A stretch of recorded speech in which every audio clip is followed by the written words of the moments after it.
जय श्री राधे कृष्णा। आप सभी का भवानी शंकर शास्त्री 94 चैनल में स्वागत है। आइए आज हम सब जानेंगे एकादशी व्रत मार्गशीर्ष कृष्ण पक्ष की व्रत कथा सुने। सबसे पहले आप सभी को मार्गशीर्ष कृष्ण पक्ष की एकादशी की हार्दिक शुभकामनाएं।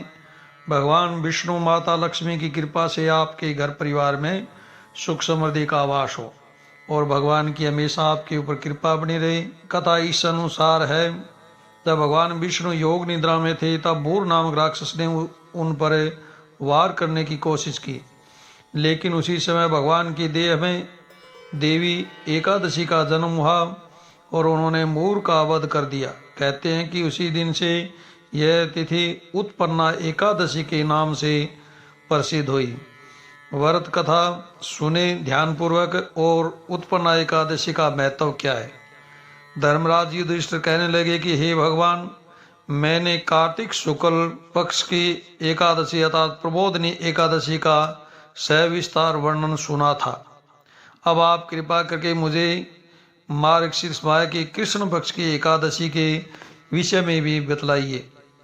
इस एकादशी का क्या नाम है तथा इसके व्रत का क्या विधान है, इसकी विधि क्या है, इसका व्रत करने से किस फल की प्राप्ति होती है, कृपया यह सब विधान पूर्वक कहिए।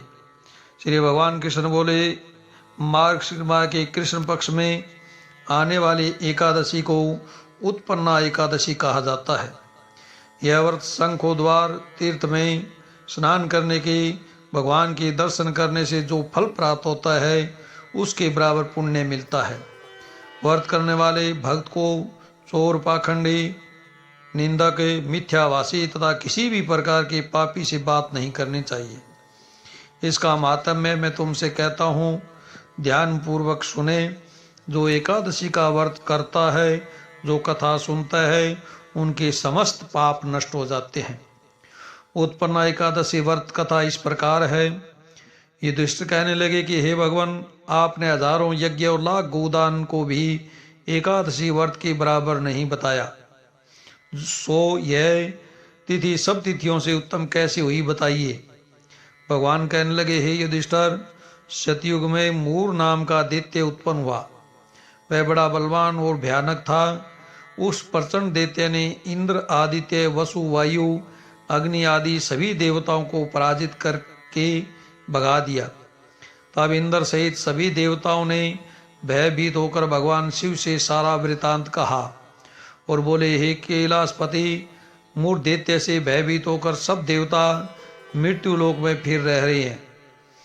तब भगवान शिव ने कहा, हे देवताओं, तीनों लोकों के स्वामी, भक्तों के दुखों को नाश करने वाले भगवान विष्णु की शरण में जाओ, वे ही तुम्हारे दुखों को दूर कर सकते हैं। शिव जी के ऐसी वचन सुनकर सभी देवता क्षीर सागर में पहुंचे। वहां भगवान को शयन करते देख हाथ जोड़कर उनकी स्तुति करने लगे कि हे देवताओं द्वारा स्तुति करने योग्य प्रभु, आपको बारंबार नमस्कार है। देवताओं की रक्षा करने वाले मधुसूदन, आपको नमस्कार है। आप हमारी रक्षा करें। दैत्यों से भयभीत होकर हम सब आपकी शरण में आए हैं। आप ही संसार के कर्ता, माता पिता, उत्पत्ति और पालन करता और संहार करने वाले हैं। सबको शांति प्रदान करने वाले हैं। आकाश और पताल भी आप ही हैं। सबके पितामह ब्रह्मा, सूर्य, चंद्र, अग्नि, सामग्री, होम, आहुति, मंत्र, तंत्र, जप, यजमान, यज्ञ, कर्म, कर्ता, भोक्ता भी आप ही हैं। आप सर्वव्यापक हैं। आपके सिवा तीनों लोकों में चर तथा अचर कुछ भी नहीं है।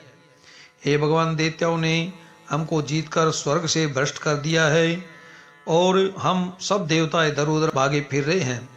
आप उन दैत्यों से हम सब की रक्षा करें। इंद्र के ऐसे वचन सुनकर भगवान विष्णु कहने लगे, हे इंद्र, ऐसा मायावी दैत्य कौन है जिसने सब देवताओं को जीत लिया? उसका नाम क्या है? उसमें कितना बल है और किसके आश्रय में है तथा उसका स्थान कहाँ है? यह सब मुझसे कहो। भगवान के ऐसे वचन सुनकर इंद्र बोले, भगवान, प्राचीन समय में एक नाड़ी जंग नामक राक्षस था। उसके महापराक्रमी और लोक विख्यात मूर नाम का एक पुत्र हुआ। उसकी चंद्रावती नाम की नगरी है। उसने सब देवताओं को स्वर्ग से निकाल कर वहां अपना अधिकार जमा लिया है। उसने इंद्र, अग्नि, वरुण, यम, वायु, ईश, चंद्रमा, नृत्य आदि सबके स्थान पर अधिकार कर लिया है।